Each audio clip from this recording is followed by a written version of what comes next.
Welcome back to another video on Gearsaw Studios, and today I'm going to show you how to build a giant pumpkin. So, without further ado, remember, please like and subscribe if you enjoyed this, and let's just get onto the palette. So, most of this thing is literally just palette work. So, here we have a jack-o'-lantern, even though I said giant pumpkin, you know, it's just going to be better to call it that. So, jack-o'-lantern right there, and we have multiple blocks here. And the thing is, we're making pixel art here, so it's going to be kind of tough to make a palette, but essentially, look at each pixel, and you can see how there's a certain shade of orange where my cursor is, but now there's a different shade. So what you want to do is assign each pixel a shade. So we have these blocks right here. Don't forget about orange concrete, and yeah, just grab varying blocks. If you're here specifically for a giant pumpkin, then substitute any yellow you're going to be using for the flames here with black. With our various blocks chosen, we now need to make a frame for this. So, it's going to look slightly different to just the normal block, because the thing is about normal blocks is they can use each pixel 3 times on corners.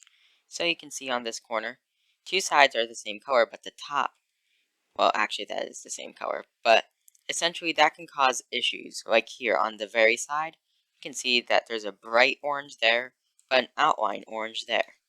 So what we're going to do is, instead of making a perfect cube, instead we make a stone cube or something cheap like netherrack, and then we encase that in the pumpkin. So you need to make a 16 by 16 or 8 by 8 if you want smaller, and you break that block if you're doing slash fill. So you just do utilities in order to get your current location. Don't put in 16 because that is inclusive. So what that does is it will make it 17 by 17. So put 15 by 15. Then stone, and you can choose if you want to make it hollow. I'm going to just choose keep in the case I do something catastrophic like that. But you get the idea. With our bland cube in place, we now have to start making the sides of it. And that's basically what making a giant pumpkin is about. So, let's look at the top, and you need to, of course, analyze each pixel, and instead of replacing the blocks here, because that's going to cause the siding issues, instead we layer it on top.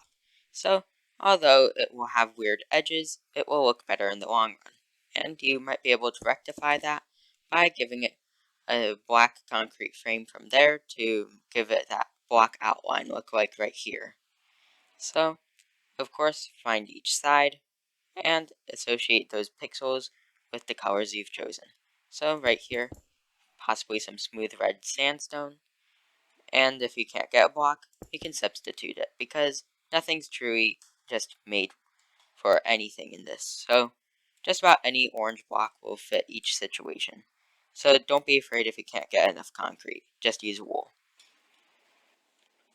We got the top of the pumpkin done, and it's quite challenging actually, because you can see not all of the things are orange, because if you look here on the top of it, we just don't have enough oranges to fill out all the pixels.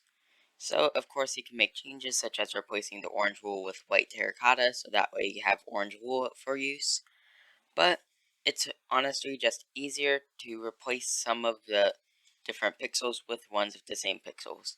So that way you kind of just reduce the amount of colors. And it's still looking pretty good. So I'd recommend copying the outer layer of this, so only the rim, and place it on the bottom. Because if you look at the side of a pumpkin, well, just the top and bottom, they use the same texture. So it's quite easy to just copy it, possibly rotate it by 180 to make it more accurate, or 90 degrees, I'm not entirely sure, I'm going to be honest.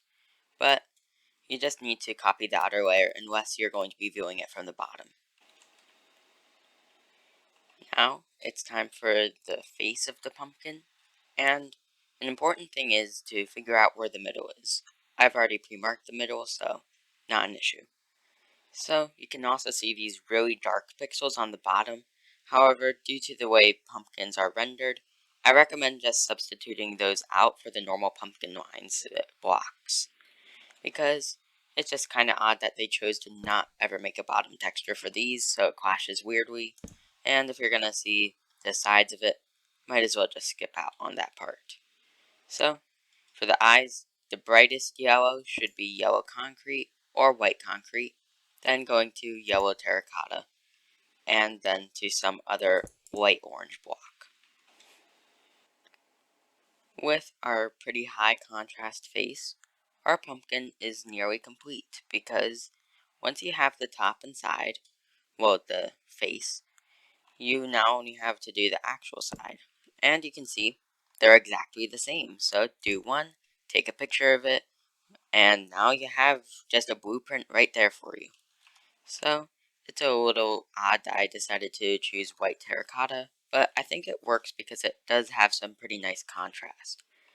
And once we have the complete sides in, we'll have a pretty nice looking pumpkin. Even though we don't have actual corners like right here, it still actually looks pretty decent.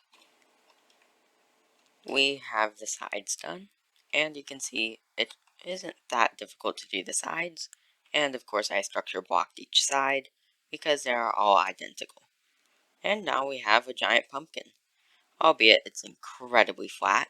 It's a Minecraft pumpkin, and if you want to fix that, you can always just fix the stem. But honestly, fixing the stem might be a little bit difficult. So I think it looks pretty good this way.